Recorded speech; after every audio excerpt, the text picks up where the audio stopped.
What's up, ladies and gentlemen, and welcome to Campfire Catholicism. I'm your host, Elton Jarvis. Welcome to the show. It has been a struggle having nice weather here as of late. It seems like we have been having nice weather where all the snow is melting, and now, just this past day, we have had 3 to 5 centimeters of snow that has just snowed down upon us. And so that isn't fun at all.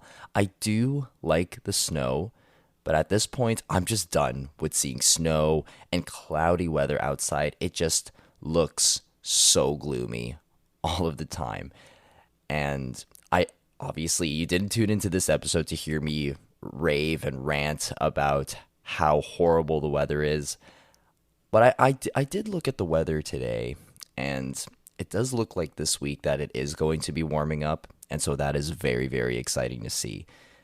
So as you guys already know, and as I've stated before, I am a sacramental prep coordinator at a church. And so part of my job responsibility is I go to each of the elementary schools where I live at, the Catholic elementary schools, and I get to teach them the sacraments. And, I've been getting a lot of good feedback and a lot of good questions from the youth as to questions that they are asking about trying to understand the sacraments more and trying to understand why we believe what we believe in the Catholic faith.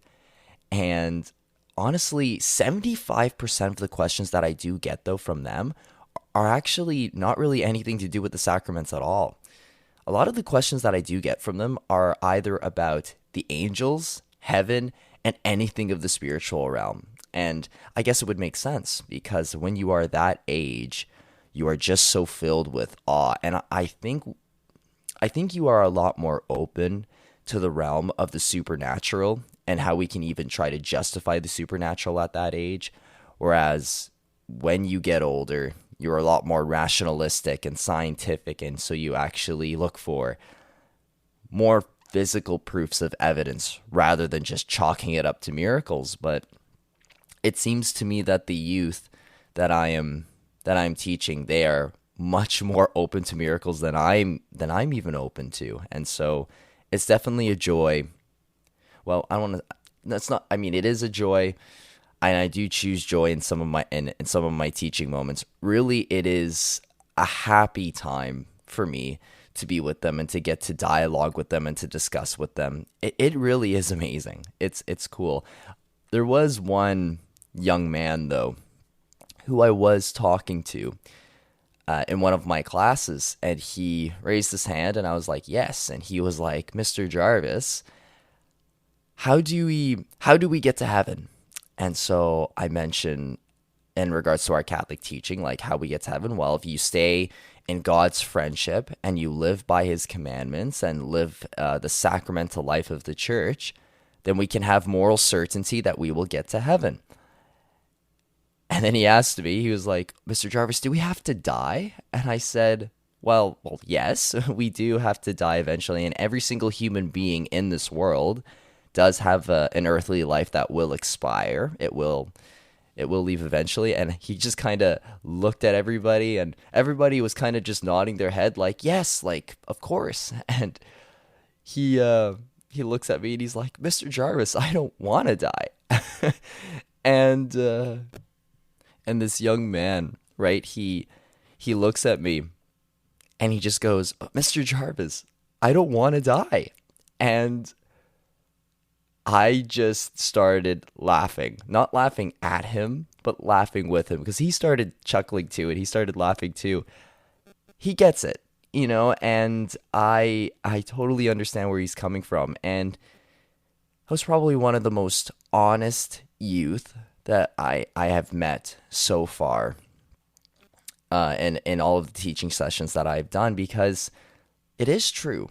Like, who wants to die, And today, in today's episode, that's what we're going to be talking about. We're going to be talking about a gloomy subject, and that is the subject of dying. It's the subject of death. And for all of you guys that are Catholic that are listening to this, it is Holy Week, which literally translates to it is a week that is set apart, where we are reminding ourselves that we are set apart for God and that we are made for Him. And the culmination, I mean, it's a twofold culmination, but one part of that is the passion of the Christ. It's the passion of Jesus, which we celebrate on Good Friday. Well, kind of starting at the very end of Holy Thursday and then all throughout Good Friday. And so we're going to be talking about death and dying.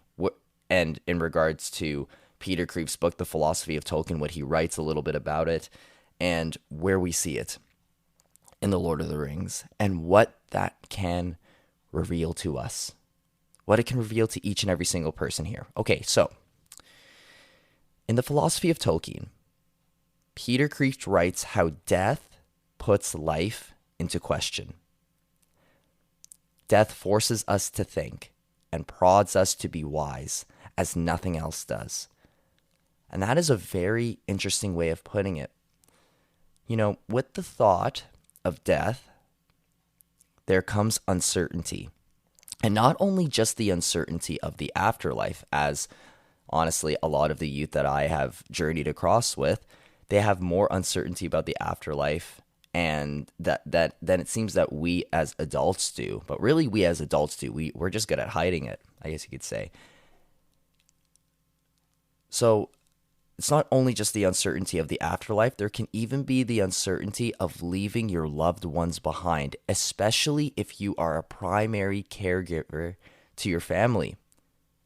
You wonder, say, for example, I'm just thinking as if you are the primary caregiver of your family and there are people that you are looking after. Perhaps you're a mother with a huge family. You wonder if they are going to be okay once you leave the world. And that is totally normal.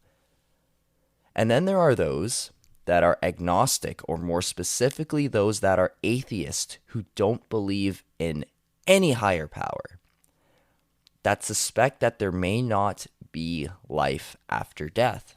And so live your life as if it were your last. And in their worldview, I guess it would be their last. And so each and every single one of us here, we do have our own perceptions and subjective lens in which we see the world, and I understand that. However, no matter our perception and subjective lens of the world, death is an objective reality in which we all have to face, and all of us have to take it. Every single human being dies, and that is just an objective reality. That is an objective fact. Why is death such a huge concept for us and a huge concept for us to tackle? And you know, we live our lives, and the rules and the regulations that we do have in this reality that we live in are all, for example, we have lights, like street lights and crosswalks where people can walk across so that nobody can get hit by a car, so that nobody dies from that. We have rules and regulations in our government that allow people, well, don't murder somebody or else you are going to jail. Again, murder involves death. You know, we live our lives avoiding death as much as possible, or the possibility of it. Obviously, we accept that it is a possibility, yet we try to limit that possibility for everybody as much as possible. And it makes sense. You know, you want to do that is the charitable thing to do. The reason why death is such a huge concept is death reminds us that we are finite and not infinite. Our bodies will grow old and eventually they will lead to decay, even though our minds and our hearts may be more than willing to do so much more in this life. Yet our bodies will not agree with our minds. And then when we are stuck in our beds, or wherever you are stuck in, you'll come to the conclusion of where did all the time go? Not a statement, but a question. You'll even feel as if you are an empty husk, a shell or a shadow of what you once were.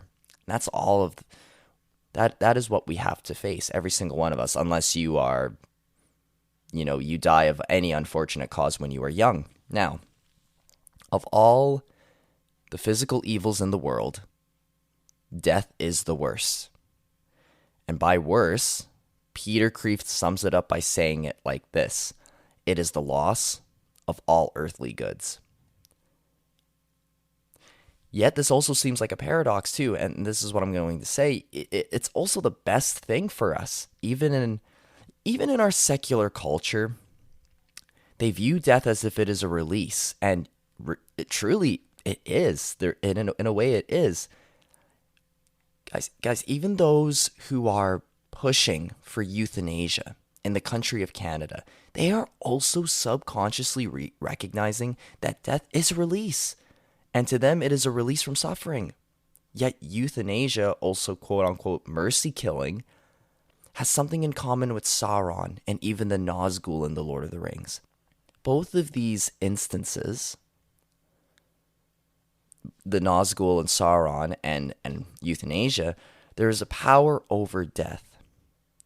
However, it is of artificial means / technology, instead of it being natural for death to take you naturally, whatever that looks like, no matter how gruesome it is. Now, I'm going to describe and explain how, it sounds really weird, how beautiful death can be using The Lord of the Rings. As we have said earlier, death is the culmination of our earthly suffering on earth. Suffering and death do go hand in hand. Suffering always involves death. Even emotional suffering, there is the death of oneself for the betterment of others. And so we see a natural progression of death all throughout The Lord of the Rings. Boromir, again, one of the most underrated characters in The Lord of the Rings. Boromir, for example, he gets mortally wounded trying to save the two hobbits from the Uruk-hai. And we have a beautiful scene of Aragorn tending to him. During this moment, Boromir is going through not only physical pain as well, he has 3 arrows protruding out of him, but also a great deal of emotional anguish. This is what he ends up saying to Aragorn, and I just want you to, if you've watched The Lord of the Rings, just picture this scene and what he says. They took the little ones. I tried to take the ring from Frodo. Forgive me, I did not see. Leave it, it is over. The world of men will fall. All will come to darkness. My city will ruin. Yet Aragorn doesn't provide him a swift death. He consoles him and makes him a promise to not let the White City fall or our people fail. When Aragorn says this, it sparks a newfound hope in Boromir, who professes that Aragorn is king. And then we're going to talk more about that in a future episode. But in this one scene alone, we see that while death is gruesome, and it is the culmination of all suffering, there is also a greater good that comes forth from it. In Boromir, the greater good is his repentance and his confession that Aragorn is indeed king. For Aragorn, there is also a greater good brought about in him. He makes the first step in taking the mantle of king. We even see this as after they send off Boromir's body, he takes Boromir's bracers and he wears them for the rest of the film series as a physical sign of the invisible commitment he has made in his heart. I will not let the White City fall, nor our people fail. And he takes those bracers as a physical sign of the invisible commitment he has made. There is much suffering and death. But with the suffering can come great heroic virtue and greater goods. And I suppose you could say that the ultimate greater good that can be brought out of death is eternal life. we see how this is portrayed throughout The Lord of the Rings. Gandalf, he is raised up after he defeats the Balrog. And he's even clothed in white. He looks or is perceived to be more marvelous than before. There's a sort of resurrection that happens. Aragorn, he has to pass through the halls of the dead at one point. And I wonder what that is alluring to. Frodo and Sam, they have to die to themselves and to their egotism on the way to Mount Doom to destroy the one ring of power. Our victory over death is a possibility in all of us. Do you know, it is normal for us to crave immortality. Every single human being in the world, again, a lot of the youth that I journey with, they all wish to be immortal someday. Or whenever you mention the name or the word immortality, the first thing that they also think about is the immortal jellyfish, which is quite funny. But it is normal for us to crave immortality. And why is that? Why? Because we are made in the image and likeness of God, who is in fact immortal, and he's immeasurable and infinite. And immortality is possible, but there is a true and a false immortality. Or should I say, not a false immortality, but really it is a false longevity. Peter Kreeft actually writes about this more in the philosophy of Tolkien. This is what he points out. He points out that the ring of power, when held by a mortal, it gives them unnatural long life. And that's true. We see this in Gollum, and we even see a little bit about it in Bilbo. When in the Fellowship of the Ring, we see that it's Bilbo's 111th birthday. Gandalf even points out that he hasn't aged a day. He doesn't look like he's aged a day physically. Oh no, but emotionally and spiritually he is aging, but it's a different type of aging. He's fading away. But I love that scene where Bilbo is about to leave the Shire after him and Gandalf have this sort of dispute where Gandalf is like, let the ring go. And Bilbo, he is about to leave. Like his, I forget what the name. He's about to leave his hobbit hole. I know there's a specific name for it. I just can't fully remember what the name of it is. But he's about to leave his hobbit hole, and Gandalf's like, Bilbo, you still have the ring in your pocket. And Bilbo's like, oh yeah, right, of course. And he grabs the ring out of his pocket, and he slowly, this scene is shot so well. He's slowly turning his hand over, and eventually the ring falls off his hand, and there's a loud thud, which represents the weight of the ring of power. Yes, the ring of power is powerful, and it grants the user invisibility. It enhances the natural abilities of even the user, but it demands power as well. And it seeps and it sucks even your natural power from you. And we see it when the ring just thuds on the ground. And Bilbo, he walks out of his house, and then he says these beautiful words, I have thought of an ending for my book. He lived happily ever after until the end of his days. And that's, even throughout the beginning of the movie, he's struggling to write. He is struggling to find an ending. As soon as he lets the ring go, he figures out an ending for the book, and that's such a beautiful thing. But why is this important? We were talking about the ring of power. When it's held by a mortal, it gives them unnatural long life. With false immortality or longevity, as quantity of life reaches infinite, its quality reaches zero. If you want to see the fulfillment of what this looks like, just look at the ring wraiths. They have infinite quantity of life. They are always going to exist in the mortal world. But they are wraiths, and they are subject to the Dark Lord Sauron. Tolkien refers to his his books as that of historical rather than allegorical. Although you can grab allegory from the Lord of the Rings, as allegory is subjective in most ways.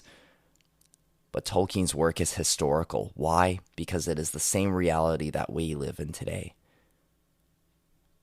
If we have the mentality of having the fulfillment of reaching our quantity of life as infinite here, our quality reaches zero.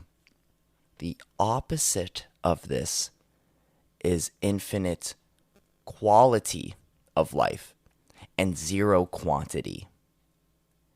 That will constitute those individuals that will get to the undying lands rather than becoming a ringwraith.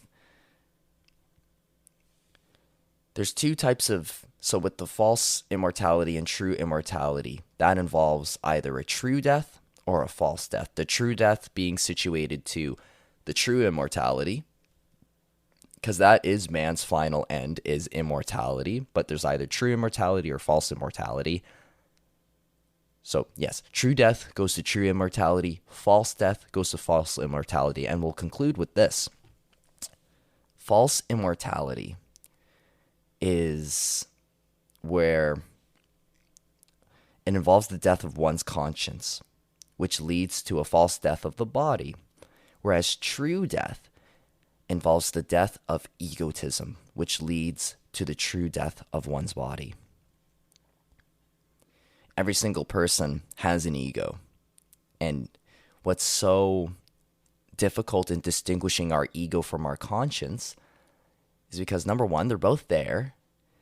And number two, we perceive our ego to be our conscience, especially our ego can draw out of ourselves.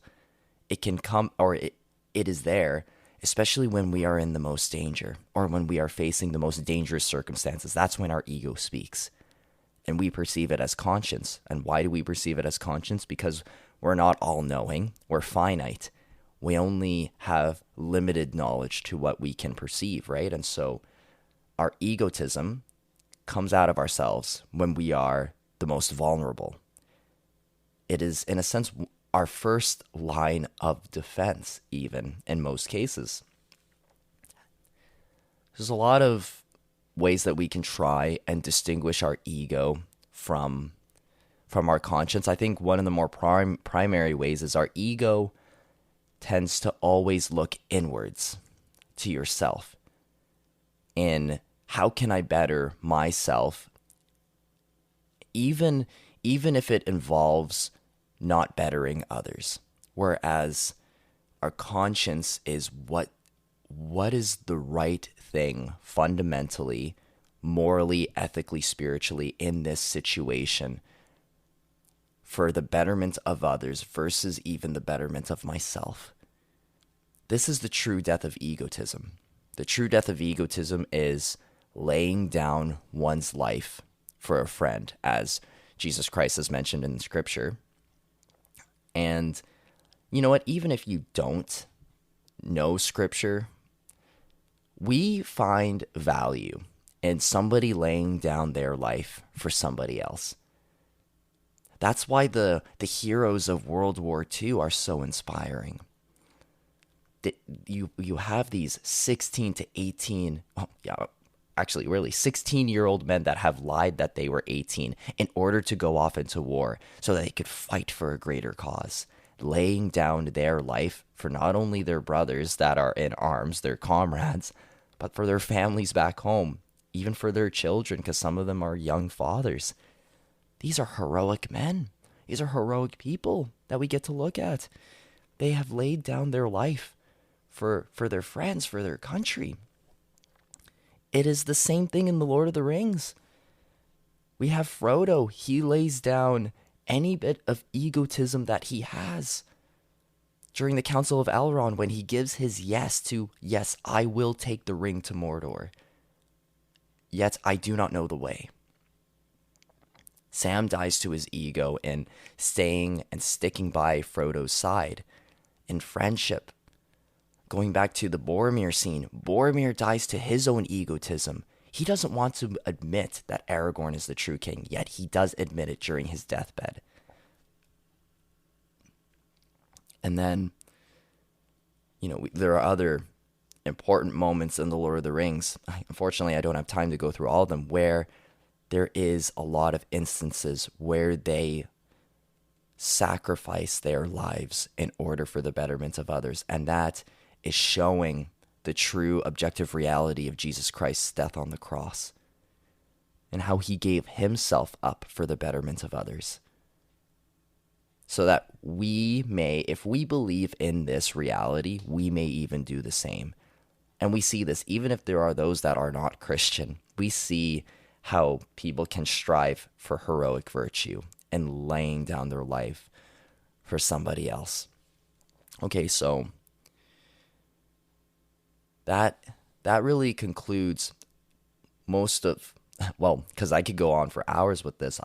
There is a lot that we can talk about this. I guess in conclusion, every single one of us, every single human being is destined for immortality, whether that is immortality in heaven, the true immortality, or whether that is the false immortality of being a wraith, having the life sucked out of you, which is what individuals will find if they reject having a love that lays down their life for somebody else by leading themselves into hell. Now, I'll probably get more on this topic maybe in a later episode as you can really flesh this out, but if there's anything here that has stuck out to you, I'm very glad that it does. But I think we really need to live our lives, living our lives as those that lay down our life at the face of death for our other people. And I guess that is all that I have to say along with that. Okay, so for those of you that are listening to this episode, please continue to follow the Spotify page or like it, and obviously that's where the episodes are going to be in. I'm also on Apple Podcasts for any of you guys that listen to Apple Podcasts. I don't know how many of you that is, so you can go there. Also on YouTube, please like and subscribe to the page as well.